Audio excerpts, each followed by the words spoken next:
Hello students, welcome to science group.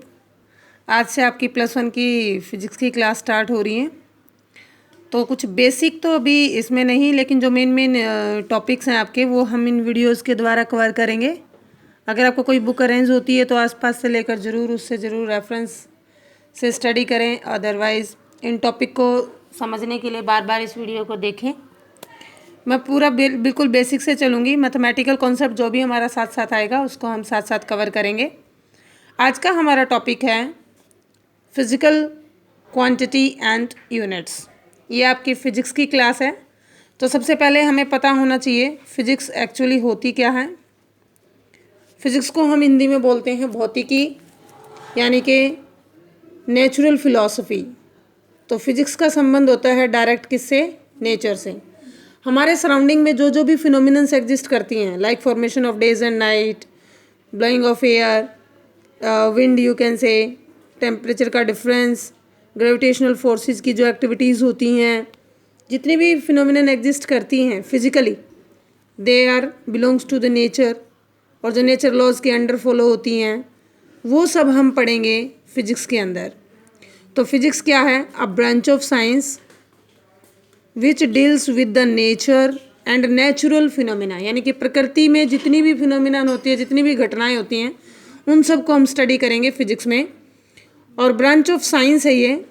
Branch of science का मतलब science का ही एक पार्ट है फिजिक्स। वैसे तो साइंस की बहुत सारी स्ट्रीम्स हैं, उनमें बहुत मेन है ये फिजिक्स। साइंस एक्चुअली होती क्या है? एक सिस्टमेटिक स्टडी होती है। Science is something what? A systematic study which can B prove at any time at any person. यानी कि इसके खिलाफ आपके पास, इसकी किसी बात को प्रूव करने के लिए आपके पास लॉज भी होंगे, और उन बातों को कब, क्यों, कहाँ प्रूव किया जा सकता है उसके लिए आपके पास यू कैन से कि मच फैक्ट्स होंगे उसको प्रूव करने के लिए। तो साइंस कोई ऐसी स्टडी नहीं है, बहुत सिस्टमेटिक है। इसको लॉज से, थ्योरीज से, फंडामेंटल लॉज से, यूनिवर्सल लॉज से स्टडी किया जाता है। तो इसी की एक ब्रांच है फिजिक्स, जिसमें हम पढ़ेंगे नेचुरल फिनोमिनन्स के बारे में और नेचर के बारे में। अब हमारा मेन टॉपिक जो है वो है फिजिकल क्वांटिटी। वैसे देखा जाए तो फिजिक्स का स्कोप बहुत ज़्यादा है। इसमें आप बहुत सारे मेजरमेंट भी पढ़ेंगे, न्यूक्लियस के साइज से लेकर यूनिवर्स के साइज तक को पढ़ पाएंगे। इसका स्कोप बहुत ज़्यादा है। फिजिक्स दूसरी साइंस से भी बहुत ज़्यादा फील्ड में रिलेटेड है, लाइक केमिस्ट्री से, मैथमेटिक्स से। मैथमेटिक्स तो यू कैन से कि बैकबोन है एक तरह से फिजिक्स की। ज़्यादातर मैथमेटिकल डेरिवेशन आते हैं इसमें। अब हम पढ़ेंगे फिजिकल क्वांटिटीज़। क्वांटिटी क्या होता है? एक्चुअली क्वांटिटी का मतलब होता है मात्रा, कोई भी वैल्यू, जैसे कि लंबाई, जैसे कि भार, जैसे कि समय। ये सभी क्या हैं? फिजिकल क्वांटिटीज़ हैं। इनको हम फिजिकल क्यों कह रहे हैं? फिजिकल क्वांटिटी होती क्या है?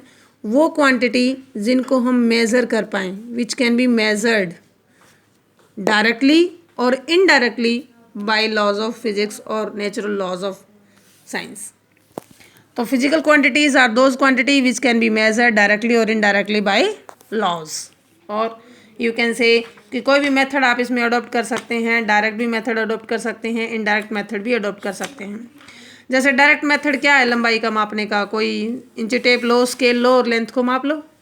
इनडायरेक्ट मेथड क्या है? कि आप किसी दूसरी चीज़ से कंपेयर करें। Actually measurement is something what? Measurement is also a process of comparison, यानी कि हम कंपेयर करते हैं। जैसे तुम देखो, कभी दुकान पे कोई सामान लेने गए होंगे, तो जैसे आप मान लीजिए 1 किलोग्राम चीनी लेने गए, तो साइड वाला 1 किलोग्राम का बैलेंस रखेगा, 1 किलोग्राम का वेट रखेगा, उसके कंपैरिजन में आपको तोल के चीनी देगा। यानी कि जब दोनों का लेवल बराबर हो जाता है तो वो आपको 1 किलोग्राम चीनी दे देता है। तो भार को हमने किससे बैलेंस करा? उस वेट से, जो एक स्टैंडर्ड था। और ये सारी स्टैंडर्ड वैल्यूज़ होती हैं।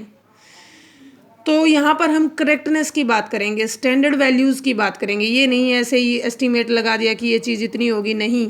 यहाँ पर एग्जैक्टनेस बहुत ज़्यादा मैटर करती है। तो फिजिक्स में हम पढ़ेंगे क्वांटिटीज़ के बारे में। क्वांटिटीज़ वो होंगी which can be measured directly और indirectly by the laws of physics. उनको हम कहेंगे फिजिकल क्वांटिटीज़। इनके मैं आपको कुछ एग्जाम्पल दे देती हूँ, जैसे कि मास, जैसे कि लेंथ, जैसे कि टाइम। अभी आप कंफ्यूज मत होना, इन सभी के बारे में हम डिटेल में भी पढ़ेंगे। इन सब के बारे में आपको साथ साथ बताती भी रहूँगी और बाद में डिटेल में भी पढ़ेंगे। तो क्या आपको फिजिकल क्वांटिटीज़ क्लियर होगी, जैसे कि मास, लेंथ, टाइम। इनमें कुछ फिजिकल क्वांटिटीज़ फंडामेंटल हैं, यानी कि जिनको किसी से डिराइव नहीं किया गया, जो ऑलरेडी खुद का जिनका अस्तित्व, जैसे मास। मास क्या है? Quantity contained in body. मान लीजिए ये कोई एक बुकलेट है, इसमें 10 पेज हैं, तो इसका मास कम होगा। अगर मैं इसमें 10 पेज और ऐड कर दूं, क्वांटिटी और ऐड कर दूं, तो इसका मास ज़्यादा हो जाएगा। इसमें से पेजों की संख्या को निकाल लूँ, क्वांटिटी को निकाल लूँ, तो इसका मास कम हो जाएगा। तो मास क्या है? Quantity contained in body. और लेंथ क्या है? लंबाई। लंबाई किसको कहेंगे? किन्हीं दो पॉइंटों के बीच का गैप, इसको हम कहेंगे लंबाई। जैसे देखो, मैं तुमसे पूछूं कि इस कागज़ की लंबाई ज़्यादा है या पेन की, तो क्लियरली आपका आंसर होगा कागज़। बगैर मेजरमेंट के आप बता पाओगे। हम कहें कि पेन की लंबाई ज़्यादा है या किसी मैन की, तो मैन की लंबाई ऑब्वियसली ज़्यादा है। हम कहेंगे मैन की लंबाई ज़्यादा है या किसी बहुत बड़े पेड़ की, तो पेड़ की लंबाई ज़्यादा है। आप क्या देख रहे हो उसमें? हाईएस्ट पॉइंट और लोवेस्ट पॉइंट के बीच का गैप देख रहे हो। जिसका ये गैप ज़्यादा है उसकी लंबाई ज़्यादा है। जैसे इन दोनों पॉइंटों की, ए और बी और सी और डी में मैं बात करूं, किसकी लंबाई ज़्यादा है, तो विदाउट मेजरमेंट आप बता दोगे ये लंबाई ज़्यादा है, क्योंकि हम देख रहे हैं दो पॉइंट के बीच का गैप। तो gap between two fix point is known as length. और इस लेंथ से ही हम डिस्टेंस, डिस्प्लेसमेंट एटसेट्रा दूसरी क्वांटिटीज़ पढ़ेंगे। टाइम की बहुत अच्छी डेफिनेशन आइंस्टीन ने बोली, time is something what a clock reads. यानी कि आप टाइम को क्या कहोगे? जो आप घड़ी में पढ़ पाते हो, है ना। लेकिन इसकी भी अपनी एक पर्टिकुलर डेफिनेशन है। तो ये कुछ क्वांटिटीज़ हैं, जैसे मास, लेंथ, टाइम, और भी बहुत सारी क्वांटिटीज़ हैं। फोर्स है, वेलोसिटी है, मोमेंटम है, इम्पल्स है, लेकिन वो सारी डिराइव्ड क्वांटिटी हैं। अब एक मैं वर्ड यूज़ कर रही हूँ, डिराइव्ड। डिराइव्ड जैसे कि नाम से ही दिख रहा है, जिनको कहीं और से डिराइव किया गया है, लाया गया है। कहाँ से लाया गया है? फंडामेंटल क्वांटिटीज से। फंडामेंटल कौन थी? जो ऑलरेडी एग्जिस्ट करते हैं, जिनको कहीं से नहीं लाया गया। जैसे देखो, मास इटसेल्फ एक फंडामेंटल क्वांटिटी जिसका खुद का अस्तित्व है। अगर मैं मास के साथ मल्टीप्लाई कर दूं एक्सेलरेशन, 9th क्लास में आपने पढ़ा होगा m इंटू ए, और आप झटाक से बता दोगे कि जी ये फोर्स होता है। अब फोर्स को फाइंड आउट करने के लिए हमें मास चाहिए, एक्सेलरेशन चाहिए। मास तो फंडामेंटल है, लेकिन एक्सेलरेशन फंडामेंटल नहीं है। एक्सेलरेशन को फर्दर फाइंड आउट करने के लिए you need velocity and time. अब टाइम तो फंडामेंटल है, लेकिन वेलोसिटी फंडामेंटल नहीं है। वेलोसिटी को फर्दर फाइंड आउट करने के लिए आपको चाहिए डिस्प्लेसमेंट और टाइम। यानी कि फोर्स एक ऐसी फिजिकल क्वांटिटी है जो मास पे, टाइम पे और लेंथ पे डिपेंड करती है। तो ये है इसकी बेसिक फंडामेंटल क्वांटिटी। जो अब आपको थोड़ा समझ आ गया होगा किस तरीके से डिराइव्ड और फंडामेंटल में रिलेशन है। फिर हम इनके बारे में पढ़ेंगे यूनिट्स। अभी हम एक्सप्लेन इनको करेंगे साथ साथ, लेकिन अभी आप थोड़ा बेसिक इसके बारे में पढ़ते रहें। यूनिट्स क्या होती हैं? यूनिट्स वे स्टैंडर्ड होती हैं, कुछ वैल्यूज़ होती हैं जो किसी फिजिकल क्वांटिटी को मेज़र करने के लिए यूज की जाती हैं।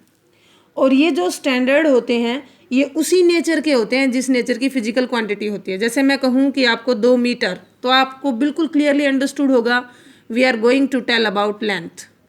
मैं आपको कहूँ 2 किलोग्राम, तो आपको बिल्कुल अंडरस्टूड होगा कि we are going to tell about mass. अगर मैं आपको कहूँ कि 2 सेकेंड, तो आपको बिल्कुल क्लियर होगा कि we are going to tell about time. तो ये तो नंबर तो आपको वैल्यू बताता है, मैग्नीट्यूड बताता है कि वो वैल्यू है कितनी। अगर मैं 2 मीटर की जगह 4 मीटर कर दूँ तो आपको पता चल जाएगा लेंथ ज़्यादा है। लेकिन ये जो पीछे कुछ वैल्यूज़ मैंने लिखी, जैसे मीटर लिखा, किलोग्राम लिखा, सेकंड लिखा, इससे हमें पता चलता है हम किस फिजिकल क्वांटिटी के बारे में बात कर रहे हैं, और इन्हीं का नाम है यूनिट। यानी कि यूनिट वो स्टैंडर्ड वैल्यू होंगी, स्टैंडर्ड मेजरमेंट, स्टैंडर्ड चूजन होगा जो किसी फिजिकल क्वांटिटी को मेज़र करने के लिए यूज़ किया जाता है। अब अगर आपकी फिजिकल क्वांटिटी फंडामेंटल है तो आपकी यूनिट भी फंडामेंटल है, और अगर आपकी फिजिकल क्वांटिटी डिराइव्ड है तो आपकी यूनिट भी डिराइव्ड है। तो आज के टॉपिक में इतना ही, आगे हम डिटेल इसकी पढ़ते रहेंगे। इसको अगर आपको वीडियो पसंद आई है तो लाइक, शेयर और सब्सक्राइब जरूर कीजिए, और टॉपिक को समझने के लिए वीडियो को बार बार देखें। Thanks for watching.